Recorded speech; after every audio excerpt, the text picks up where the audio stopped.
प्रधानमंत्री जी ने जो बात कही है वो बिल्कुल सत्य बात कही है।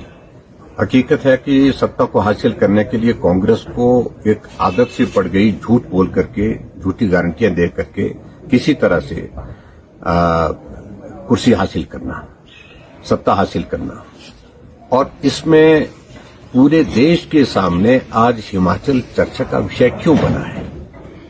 क्योंकि हिमाचल प्रदेश में जो गारंटी का जो मॉडल जिस तरह से कोलैप्स हुआ है, जिस तरह से फेल हुआ है, वो पूरे देश भर में चर्चा का विषय बना। और इसी संदर्भ में प्रधानमंत्री जी ने इस बात का भी जिक्र किया कि ये हकीकत है कि हिमाचल में गारंटियां दी, लेकिन हकीकत यह है कि वहां कर्मचारियों को सैलरी नहीं मिल पा रही है, पेंशनर्स को पेंशन नहीं मिल पा रही है, और मुख्यमंत्री को हर महीने ऐलान करना पड़ रहा है कि इतनी तारीख को सैलरी मिलेगी।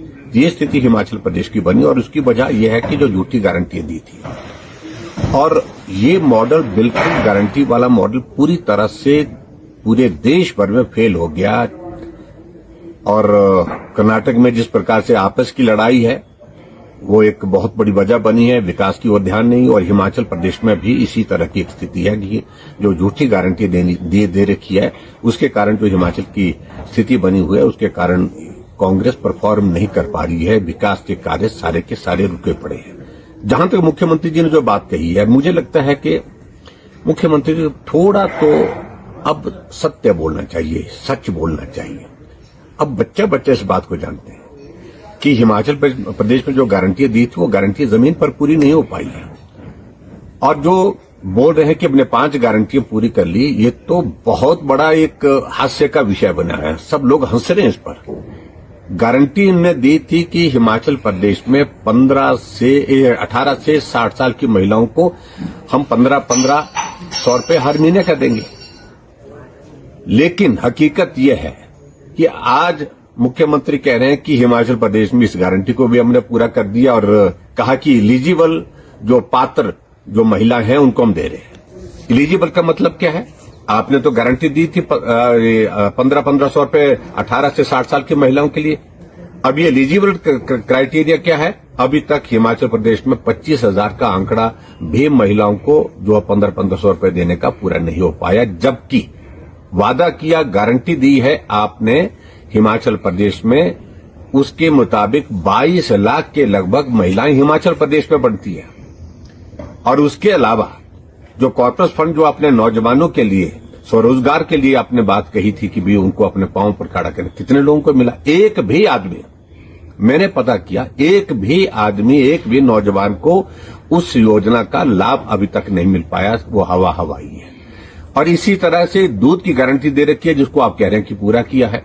आपने थोड़ी सी कीमतें बढ़ाई है, लेकिन आपने तो कहा तो कि हम 100 रुपए भैंस का दूध और 80 रुपए गाय का दूध लेंगे, लेकिन कहां हुआ? कहां? हमें बताएं तो सही, कहां हुआ? और ऐसे में आपने ऊपर से ये कह रखा कि कैबिनेट की पहली बैठक में ये फैसले होंगे। आपने हिमाचल प्रदेश में कहा कि 5 लाख नौकरी दी जाएंगी, 1 लाख नौकरी पहली कैबिनेट की पहली बैठक में दे दी जाएंगी। और हिमाचल प्रदेश में आपने अभी नोटिफिकेशन किया, उस नोटिफिकेशन के मुताबिक आपने हिमाचल प्रदेश में 2 साल से खाली पड़े सारे जो हमारे परमानेंट पद हैं, चाहे वो हमारे टेम्परेरी पद हैं, उनको समाप्त करने की नोटिफिकेशन की, समाप्त करने की घोषणा की। और फाइनेंस डिपार्टमेंट को डायरेक्शन दी है उस नोटिफिकेशन में कि उन पदों को भरने के लिए कोई भी जो है एजेंडा मूव नहीं किया जाए और वो बजट के इससे भी निकाल दी जाए, रिकॉर्ड से भी निकाल दी जाए। ये भी उनने साथ में कहा। और उसके बाद जब उनको मालूम पड़ा कि शोर पड़ गया, और शोर पड़ने के बाद एक और नोटिफिकेशन उसी डेट के बैक डेट से वो जो है जारी करके कहा कि हम समाप्त नहीं कर रहे हैं, हम ये कर रहे हैं, कुछ वो कर रहे हैं, ऐसा कुछ बीच का रास्ता निकालने की कोशिश की।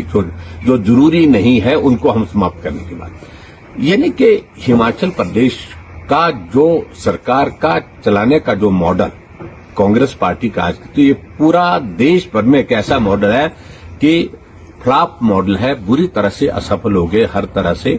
और इसलिए प्रधानमंत्री नरेंद्र मोदी जी ने सही कहा कि गारंटियों का जो मॉडल प्रस्तुत करने की कांग्रेस पार्टी ने कोशिश की, उसमें पूरी तरह से फेल हो गए। और कर्मचारी, पेंशनर, उनको सैलरी नहीं मिल पा रही है, विकास के कार्य सारे रुके पड़े हैं। और प्रधानमंत्री नरेंद्र मोदी जी ही नहीं, मैं इस बात को भी कह रहा हूं कि अब तो उनकी पार्टी के राष्ट्रीय अध्यक्ष ने भी इस बात को स्वीकार कर लिया कि ये फ्री बीज का दौर जो चल रहा है, गारंटी देने का ये दौर चल रहा है, ये किसी भी प्रदेश के हित में नहीं है। तो ये आज की तारीख में हकीकत है और मेरा मुख्यमंत्री जी से विशेष तौर से इस बात के लिए आग्रह है और मैं निवेदन ही कहूं कि अब सत्य बोले, ये झूठ बोल करके, ये असत्य आप हर बार बोलते हैं, कैमरे के सामने बोलते हैं, विधानसभा के अंदर बोलते हैं, इस काम को छोड़ना चाहिए। जो जमीनी हकीकत है